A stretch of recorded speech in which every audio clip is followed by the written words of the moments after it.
तो उनकी यादगार हमने इतने दिन सेलिब्रेशन किया है, तो हम बार बार शत शत नमन करते हैं उन गुरुजी को। तो आज का दिवस जो है वो हमें भारतीयों की एक और मान महसूस करवाने वाला है। हम भारतीय होने के नाते मान महसूस कर रहे हैं कि हम उस देश के नागरिक हैं जिसमें हम स्वतंत्रता पूर्वक हम रह रहे हैं। हमारा देश महान, सबसे बड़ा देश, सबसे बड़ा लोकतंत्रीय देश इस संसार की पहचान है। तो आज का दिन 26 नवंबर, आज का दिन में खास क्या है कि आज 26 नवंबर को संविधान दिवस के रूप में भी हम जानते हैं। बेटा एक बार आप लोग बैठ जाओ बेटे, मुझे लगता है थोड़ी देर थक जाओगे आप लोग। बैठ जाओ अपनी अपनी सीट पे। आप लोग बेटे स्टेज वाले बच्चे भी बैठ जाओ बेटा, शाबाश। थोड़ी देर के लिए बस। 26 नवंबर संविधान दिवस, आज का ये महत्वपूर्ण दिवस। तो आप लोगों को पता ही है कि संविधान दिवस नाम जुड़ गया है। तो आज के दिन क्या हुआ होगा, हमारा संविधान बन के तैयार हुआ था। सारे बच्चों को पता है 26 नवंबर 1949 को 1949 26 नवंबर आज के दिन ही हमारा संविधान बन के तैयार हो गया था, लेकिन वो लागू नहीं हुआ। आपको पता है उसकी एनफोर्समेंट डेट क्या, लागू करने कौन सी डेट में लागू हुआ था? 26 जनवरी 1950 को, 1950 26 जनवरी। तो जब बन के तैयार हो गया था तो उसको लागू क्यों नहीं किया गया? तो इसके पीछे मैंने बार बार हर बार यही स्टेज पे बात बताई जाती है कि 26 नवंबर 1949 को बन के तो तैयार हो गया, लेकिन 26 जनवरी वाला दिन हमारा ऐतिहासिक यादगार वाला दिन है, क्योंकि 26 जनवरी के दिन 1930 को सबसे पहली बार हमने पूर्ण स्वराज की मांग की अंग्रेजों के सामने। आपको पता ही है 1947 से पहले हम क्या थे? 15 अगस्त 1947 से पहले हम क्या थे? गुलाम थे। किसके गुलाम थे? अंग्रेजों के गुलाम थे। तो हमने अंग्रेजों के सामने सबसे पहली बार अपने आप को स्वतंत्र करने के लिए पूर्ण स्वराज की मांग की। उस टाइम पे कांग्रेस के नेता, वरिष्ठ नेता जवाहरलाल नेहरू जी, पंडित जवाहरलाल नेहरू जी का नाम सुना है ना? हमारे देश के पहले प्रधानमंत्री भी रहे हैं। तो उनके अंडर लाहौर सेशन में रावी नदी के किनारे पर सबसे पहली बार हमने अपना राष्ट्रीय झंडा फहराया, स्वतंत्रता दिवस की मांग की। तो उस दिन से ही लेकर 26 जनवरी का वो ऐतिहासिक दिन, उसको यादगार बनाने के लिए, चाहे हमारा संविधान बन के तैयार हो गया था लेकिन उसको लागू नहीं किया गया, 2 महीने की देरी की गई। कारण यही था कि हमने वो 26 जनवरी वाला दिन, उस ऐतिहासिक दिवस वाले दिन ही अपने संविधान को लागू करना था। और 26 जनवरी का दिन तो आपको पता ही, आप क्यों मनाते हो 26 जनवरी का दिन? क्या आता है उस दिन?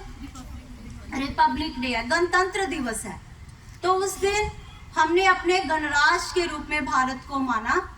तो हमारा संविधान, अगर संविधान की बात करें तो आपको एक इंट्रोडक्शन जब दी जाती है कि संविधान एक वो कानूनी दस्तावेज है जिसके अनुसार हमारे देश की सरकारें शासन चलाती हैं। तो सिर्फ कानूनी दस्तावेज ही नहीं है हमारा संविधान, हमारे संविधान के अकॉर्डिंग हमारी सरकारें काम कर रही हैं, हमें अधिकार मिले हैं, हमें ड्यूटीज बताई गई हैं। और कितने लोग हम अपनी ड्यूटीज को पूरा करते हैं, तो आप लोगों को पता ही है। हम गवर्नमेंट के आगे रखते हैं अपनी डिमांड की, हमें गवर्नमेंट ये नहीं दे रही है, हमें वो नहीं मिल रहा है। तो हमने कब अपनी तरफ से बोला कि हमने भी अपनी ड्यूटीज पूरी की हैं? तो अधिकार और कर्तव्य दोनों साथ साथ ही चलने वाली चीजें हैं। तो जब हम अधिकार मांगते हैं तो उसके बदले में हमें क्या देना पड़ेगा? हमें अपने कर्तव्यों का पालन भी करना पड़ेगा। संविधान, उसको लिखने वाले जो हैं, जो रियल कैलीग्राफर हैं, जो वो प्रेम बिहारी नारायण, वो हमारे कैलीग्राफर जिन्होंने इंग्लिश में संविधान को लिखा है और इटैलिक्स वर्ड में लिखा है, इतनी सुंदर राइटिंग में लिखा है। और अगर आप सच में, अब आप रियल कॉन्स्टिट्यूशन की कॉपी आप नेट पे देख सकते हो, इतना सुंदर लिखा हुआ है। उसको हिंदी वर्जन भी कर दिया गया है, ठीक है? तो इतना सुंदर संविधान लिखने वाले, और जब वो संविधान लिखा गया था उसमें कितने वर्ड्स थे? 1,17,369। और उस पर कॉस्ट कितनी आई थी लिखने के लिए? 64 लाख 64 लाख रुपया उसको बनाने में लगा। और आज के हिसाब से सोचो, अगर आज में वो चीज़ है तो कितने पैसे लगे होंगे। हमारे सारे संविधान के जितने आदर्श हैं, जितने मूल्य हैं, वो हमें संविधान को पढ़ने पे पता चल जाता है कि उसमें क्या क्या लिखा है। और उसमें सबसे इम्पॉर्टेंट कॉन्स्टिट्यूशन में, एक तो जब वो संविधान बना था, लागू हुआ, तब उसमें कितने आर्टिकल्स थे पता होगा सभी को, बार बार बताया जाता है। 395 आर्टिकल्स, 8 शेड्यूल्स, आर्टिकल्स उनको हम बोलते हैं अनुच्छेद, और 8 अनुसूचियां थी उस समय में, और 22 उसके पार्ट थे, भाग थे। लेकिन अब जो है टाइमली जो है अमेंडमेंट्स होती जाती हैं, तो उस अमेंडमेंट के अंडर अगर आप आज के दिन में उसकी काउंटिंग करें तो आज 448 आर्टिकल्स बन चुके हैं, और 12 जो है उसके शेड्यूल हो चुके हैं, अनुसूचियां, और 25 पार्ट्स बन चुके हैं। लेकिन उसके बेसिक स्ट्रक्चर में कोई चेंज नहीं हुई है। अगर बेसिक स्ट्रक्चर चेंज कर देते तो रोज ढूंढते रहते कौन सी चीज कहाँ लिखी है, न्यू चीज ऐड हो रही है। और एट प्रेजेंट 106 अमेंडमेंट हो चुकी हैं कॉन्स्टिट्यूशन में, चेंजेस आ चुकी हैं। तो बेसिक स्ट्रक्चर को चेंज नहीं किया, जो न्यू चीज ऐड की है उसको अंडर उसका सब पार्ट बना के उसमें ऐड कर दिया। जैसे राइट टू एजुकेशन की एग्जांपल ले लेती हूँ, तो राइट टू एजुकेशन आपको मिला ना पढ़ने का अधिकार, तो 21A में उसको ऐड कर दिया। 21 तो पहले था कॉन्स्टिट्यूशन में, ए पार्ट उसको ऐड करके, बस ऐसे बहुत सारी चीजें न्यू उसमें ऐड कर दी गई हैं।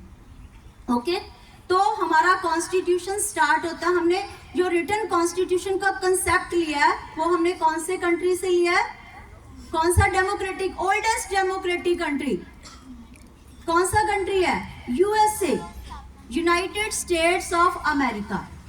वो सबसे ओल्डेस्ट कंट्री है, डेमोक्रेटिक कंट्री, जहां से हमने ये कंसेप्ट लिया है रिटन कॉन्स्टिट्यूशन का। तो फिर उनको देख के उन्होंने 1787 में लिखा, हमने उन्हीं को देख के अपना कॉन्स्टिट्यूशन 26 जनवरी 1950 को अपना लागू कर दिया। और उसका संविधान, जब कोई भी अगर आप बुक देखो, कोई बुक शुरू होती है तो उसके पहले एक इंट्रोडक्शन दी होती है कि नहीं, बोलो कि सीधी स्टार्ट कर देते हैं, फर्स्ट लेसन सेकंड लेसन, ऐसा तो नहीं ना होता। तो उसकी जो इंट्रोडक्शन है कॉन्स्टिट्यूशन की, उसको हम बोलते हैं प्रियम्बल। क्या बोलते हैं, प्रियम्बल। पंजाबी और हिंदी में उसका नाम क्या है, प्रस्तावना। तो प्रस्तावना, अगर बेसिक पूछा जाए प्रस्तावना क्या है, तो आप क्या आंसर दोगे, किसी भी बुक की, किसी भी डॉक्यूमेंट की अगर इंट्रोडक्शन हो तो उसको प्रस्तावना ही बोलते हैं। तो संविधान की इंट्रोडक्शन क्या है, उसकी प्रस्तावना है। प्रस्तावना जो हमें, अगर हम प्रस्तावना को पढ़ लें तो हमें पता चल जाएगा कि हमारे संविधान में क्या क्या लिखा हुआ है, हमारे संविधान निर्माता क्या क्या लिखना चाहते थे। तो एक और आपको पूछा जाता है कि संविधान हमारा बनाया किसने है, किसने बनाया हमारा संविधान, बोलो कोई आंसर दो। संविधान किसने बनाया हुआ है, एक संविधान सभा ने बनाया, कॉन्स्टिट्यूएंट असेंबली ने उसको बनाया। और वो कॉन्स्टिट्यूएंट असेंबली जो थी, आप 6 से लेकर 12 तक जो चीज पढ़ते हो, उस संविधान सभा में टोटल 389 जो थे वो शामिल थे व्यक्ति। तो जब हमारी पार्टीशन हुई इंडिया और पाकिस्तान की, तो कुछ जो लोग थे वो चले गए पाकिस्तान में। तो हमारे इंडिया में कॉन्स्टिट्यूएंट असेंबली में कितने लोग रह गए, 389 में से 299, बाकी चले गए। और जब हमारा कॉन्स्टिट्यूशन बन के तैयार हो गया, फर्स्ट सेशन हुआ 9 दिसंबर 1946 को। जब बन के पूरा तैयार हो गया तो 299 में से 284 ने उस पर सिग्नेचर करे हुए हैं, ठीक है। और बन के तैयार तो पहले ही हो गया था, फिर लोगों के लिए सुजेशन के लिए छोड़ दिया गया कि अगर लोग अपने सुजेशन दे, इसमें कुछ ऐड करना चाहते हैं तो उसको ऐड करा जा सकता है, ठीक है। तो फिर उसके बाद अल्टीमेटली हमारा कॉन्स्टिट्यूशन तैयार हो गया। और हमें प्राउड है कि हम उस देश में रह रहे हैं जिसका अपना लिखित संविधान है, जिसकी सरकारें देश की उस संविधान के अकॉर्डिंग काम कर रही हैं। उन देशों की बात करो यहाँ पे डिक्टेटरशिप है, यहाँ पे लोगों की सुनी ही नहीं जाती है, तो हम प्राउड फील करते हैं। तो आज के दिन इस कॉन्स्टिट्यूशन के बारे में, और ये डे स्टार्ट हुआ है 2015 से, आपको ये बताने के लिए कॉन्स्टिट्यूशन डे के रूप में इसको जो मान्यता मिली है ना, वो 2015 से बच्चों को बताने के लिए बोला हुआ है कि आपको ये बात पता होनी चाहिए कि 26 अब हम सारे डे सेलिब्रेट करते हैं, 26 जन तो हम करते ही करते हैं रिपब्लिक डे के रूप में।